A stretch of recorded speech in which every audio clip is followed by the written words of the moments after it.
Okay, let's move into the Q&A portion of the forum. And I just want to mention that at the end of the Q&A session, we'll have an opportunity to wrap up. So each of you will have an opportunity to deliver some concluding remarks before we call it a day. Okay, who wants to have the first question? Elizabeth Walker, now in, where do we live? Berwick, Nova Scotia, but formerly from Ontario, and a home visiting nurse for a decade. Healthy babies, healthy children. So quite interested in the development of children. And you talked about the reading level at grade 3, and the home visiting program works to help children to be ready for school and to help families do a good job of raising healthy, normally developing children. And I understood from that training that in the US, the results of grade 3 reading ability and other scores are used to predict the number of prisons that need to be built. Yeah. And some of you, one person mentioned incarcerated people, and I know that historically Aboriginal people are overrepresented in prison. And I thought of a phrase, what a waste of human capital. Mm-hmm. Could someone address, something about the demographics and this notion, if First Nations people were not in prison, could they be contributing? Yeah, so in Saskatchewan, the Indigenous population is about 15% of the population in the province. Indigenous participation in prisons is 80%. So 80% of the prisoners in Saskatchewan are Indigenous people. So you talk about a waste of human capital. And, that can be for as simple as, having a drinking problem and doing something stupid as a kid. And, over-policing is a problem. Indigenous people are charged much greater extent because there's problems there, so they put a lot of police there. Police find something to do. Police find kids doing stuff wrong, which they could find in a suburban neighborhood in Saskatoon or Regina too, but they find it more on a reserve. So all that stuff leads to over-participation. And as you probably know, once they're in the system, it's hard to get out of the system. So you talk about a cost, like you talk about filling a hole. Like if we eliminated, their participation in the justice system and the penitentiaries, increase their participation in the economy, it's a win-win situation. John, do you want to take a crack? Yeah, I just think context is important too, right? Those are scary numbers when you look at them. But I mean, if you look at the intergenerational trauma that's been caused by residential schools, if you look at the lack of some economic opportunities in and around high populations of Indigenous people, you've got conditions set where there's not a lot of options. And then when you add on to that kind of boom-bust systems of providing opportunity, like if, something that we see a lot, you can open up the newspaper probably today and you'll see settlement dollars going into community. If you give anybody a lot of money at once without the education to say, okay, here's how you can make your money work for you, here's how to be responsible with it, here's what are good investments and here's what may not be good investments, you're not setting anybody up for success. And I'm not saying that leads to incarceration or crime, but it does come back to what Keith was mentioning about education.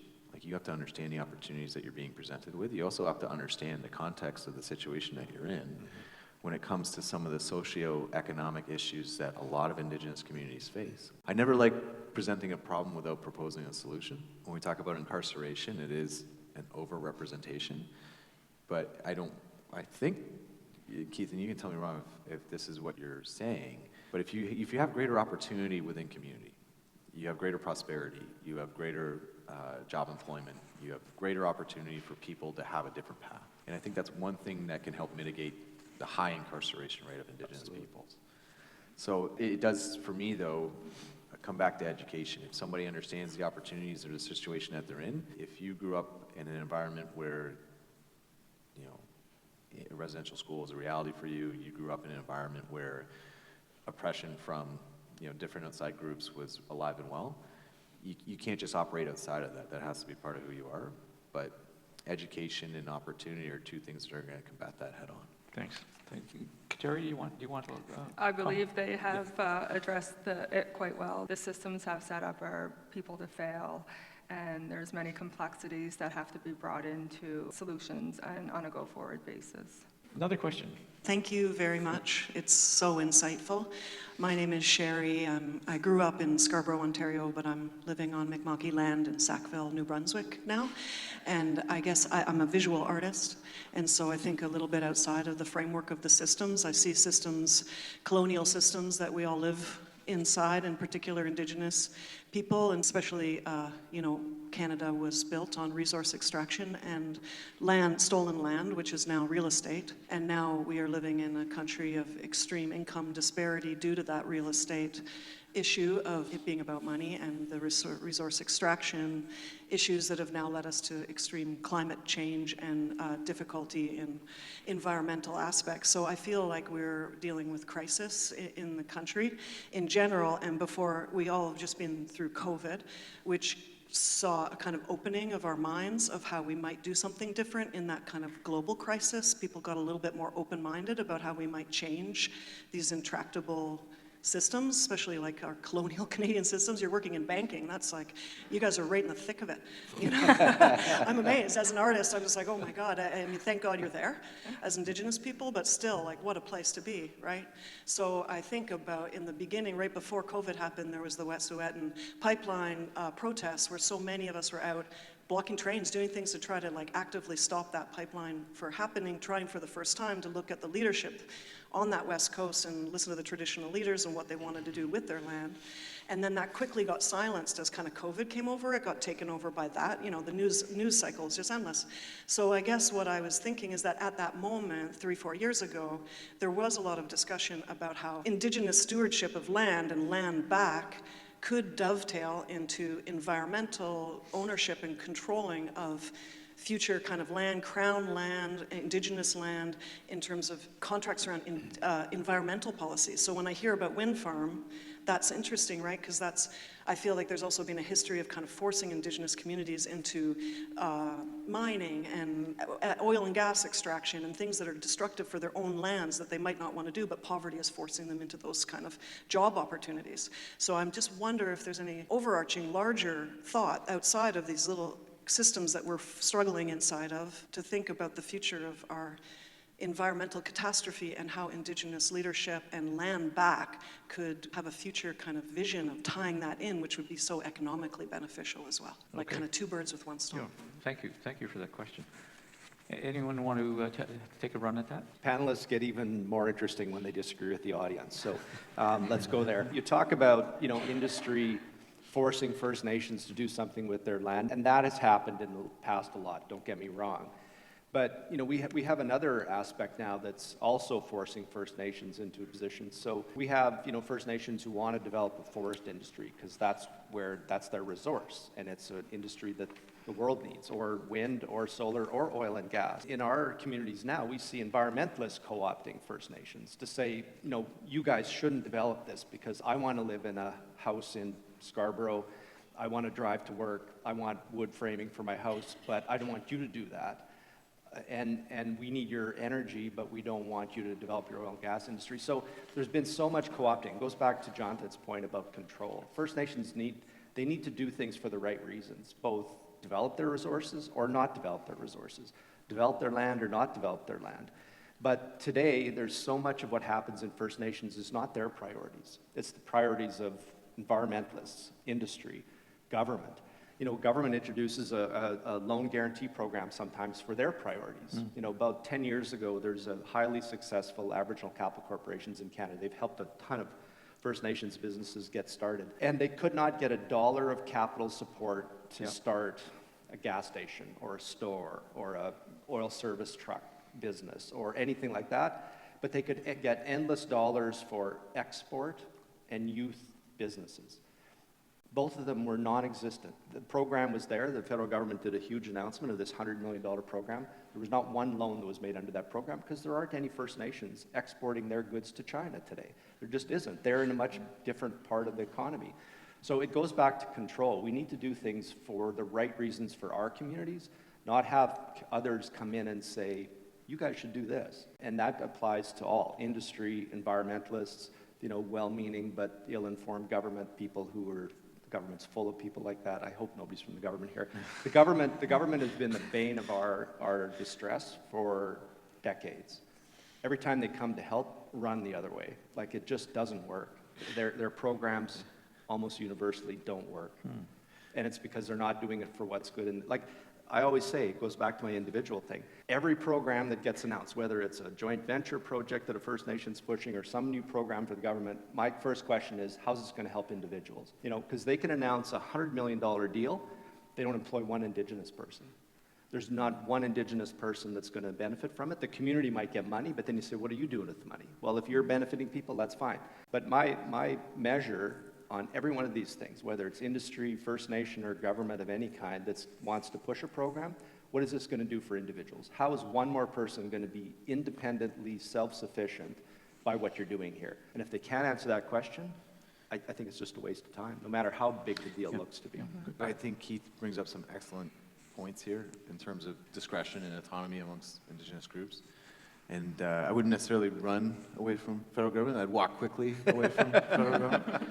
But something that's helped me a lot is that a lot of the federal policy that we see that impacts things like climate change and environmental site assessments, in appraisals, in evaluations. If you look at the federal government lens when it comes to Indigenous populations as being, the federal government cares primarily about two things: being indemnified or discharging liability.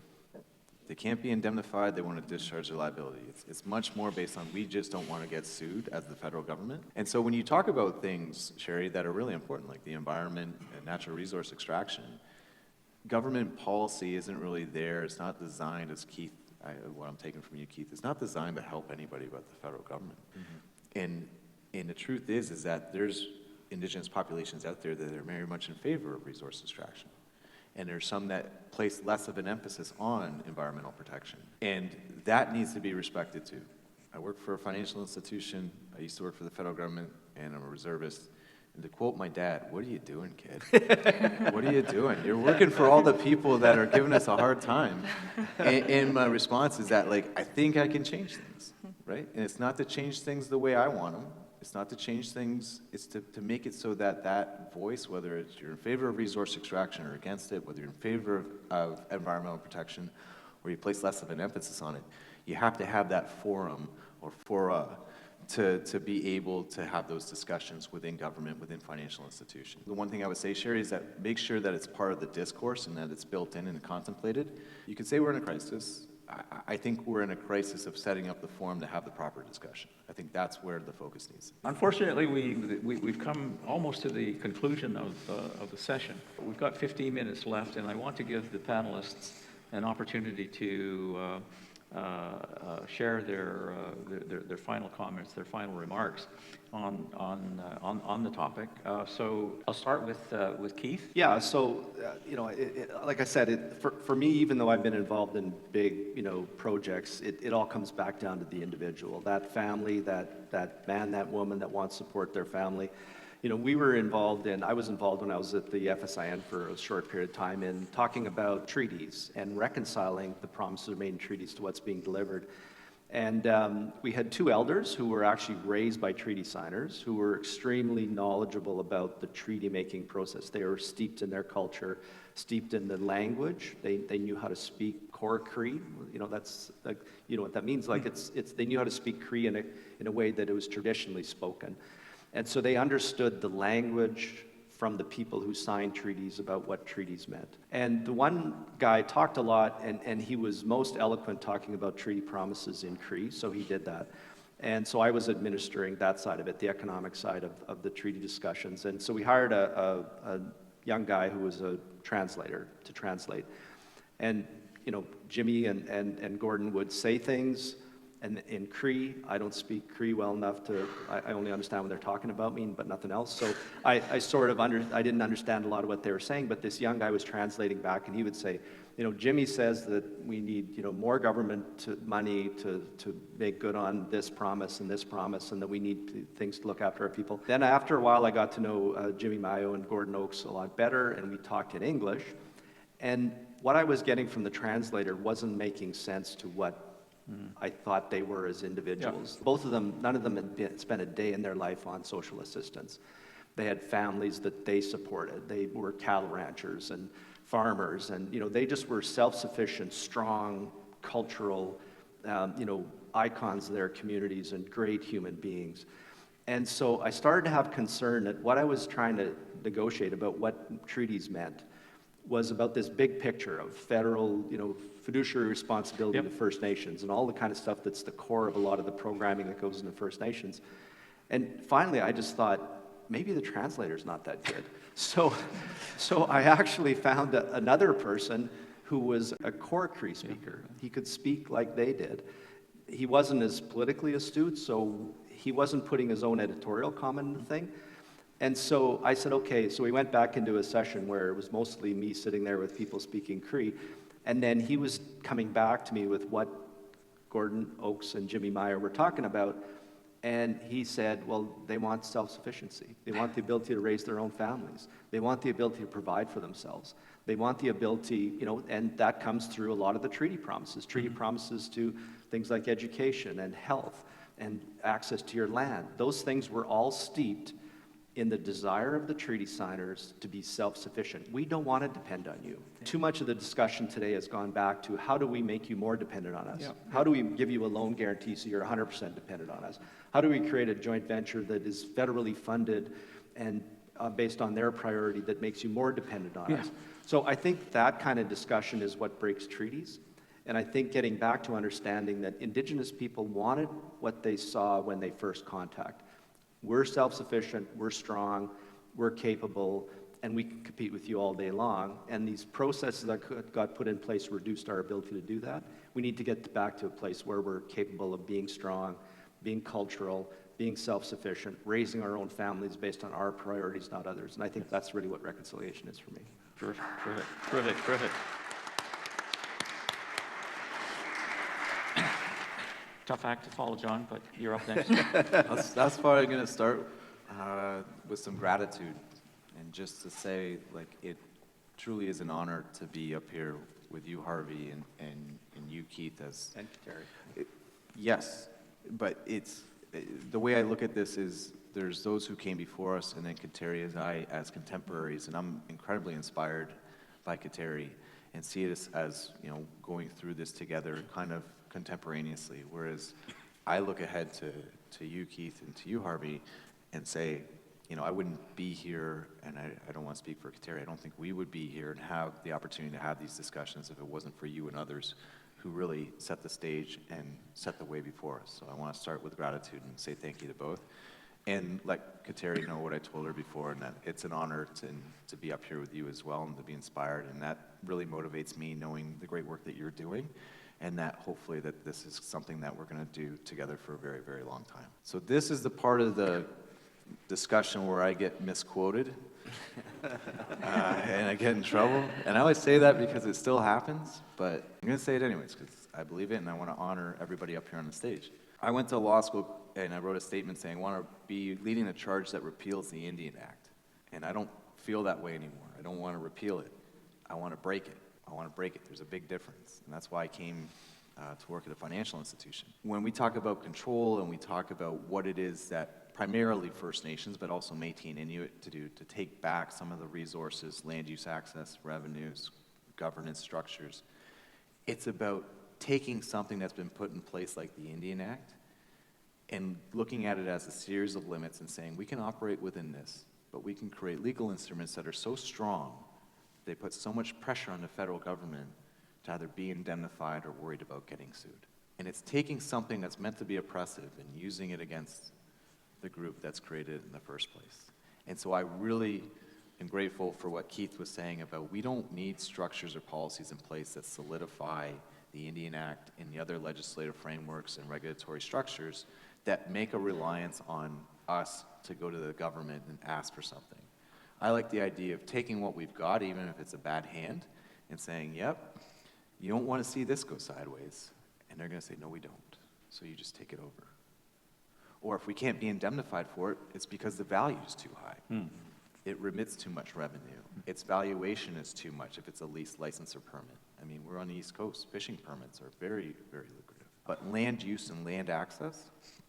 And so when I look at this, it's really easy to get up on stage and say, I'm going to get misquoted again, whoever's recording this, don't chop up what I say. But it's really easy to say, hey, we need a federal loan guarantee structure, because it's really quick to say and it's a soundbite. But what it does is solidify a lot of the constraints that are already there. Whereas if we say, hey, we can create, we were talking about municipal revenue bonds and credit tenant leases and how they can be aggregated and how you can create debt instruments at the municipal level for First Nations that could be seen by the CRA as getting the tax benefit of the municipality and being rated as a provincial municipality. I'm out of breath, and a lot of you are like, what are you talking about? And a lot of people don't want to go deeper and get into the weeds of this because it is ugly, it is complex, and it changes from nation to nation, group to group. But those are the discussions we need to have. And I always like to fix the roof when the sun's shining. There's never been a greater time of industry and government wanting to work with Indigenous peoples. And all I'm trying to say is that we can go with some of the shorter soundbite solutions, and they do have a place, but I like the really nuanced discussions that might only impact a small segment of the Indigenous population, but it respects the systems they've put in place, and it honors the values that they've brought forward. So if I'm to leave you with anything, it's don't look at Indigenous peoples as a homogenous group. And when it comes to economic development, really understand the systems that nations, businesses, and individuals have thought to put into place around revenue modeling, collateral structures, and tax. If you do that, you do one thing that's it's a hallmark of reconciliation. And that's that you take work off the desk of Indigenous peoples who are trying to figure it out. And we're all trying to figure it out, right?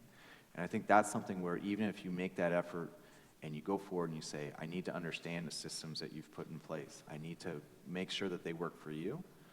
That's where you get those mutually beneficial relationships, and you're not asking the same group that put the Indian Act in place to help you solve the problem, which it never sat well with me. Why are we asking the federal government to help us with this? I don't know if there's anyone here from government. I used to work for government. There's good people there. But this whole thing of let's ask the government for help, I look at that as an option that's very, very, very far down the list. Yeah. Thank you, John. Good words, good words. Kateri, final comment. Yes, well, these two are very hard to follow.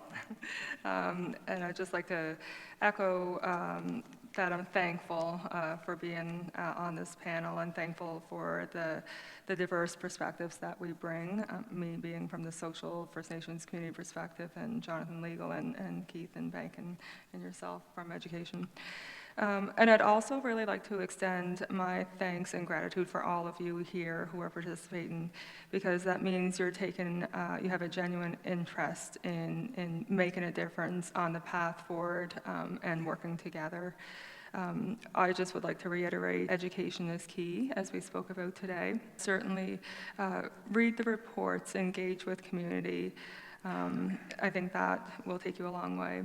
One tangible takeaway, I was on at a board meeting not that long ago, and we were talking about finances and stats and so forth, but when you're looking at your reconciliation action plans, and in terms of employment, we were talking about employment, look at the real numbers as opposed to what that percentage. Is it 5% of Indigenous employees out of 30,000 employees that you hire, or is it 5% out of 100 employees? So I think that makes a key difference. 5% can look differently in terms of how you're gauging that. And certainly, look at how your organization and business, how are you providing training and mentorship programs? I think that can go a long way in us working together towards economic prosperity. Great, thank you, Kateri.